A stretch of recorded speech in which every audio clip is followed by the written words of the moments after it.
वरी मथे सिंध सुबार दोस्त मिठा दिलदार आलम सबाबाद करी।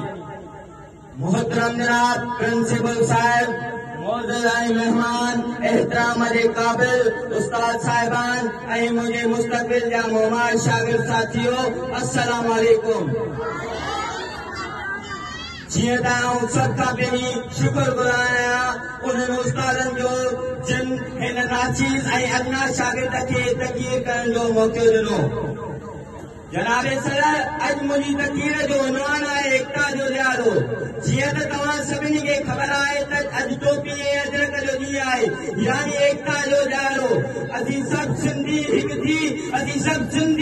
थी मुल्क जी मोहबत ऐं सिंध धरतीअ जी हिफ़ाज़त जे लाइ दुआ घुरंदा आहियूं ऐं सिंध जो मान मथां कंदा आहियूं, टोपी अजरक जो मान मथां कंदा आहियूं। जनाबे सदर, असीं सिंधी हिकु क़ौम आहियूं,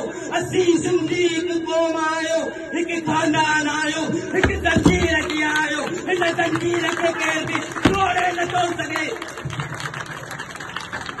जनाबे सदर, टोपी अजरक असांजी इज़त आहे,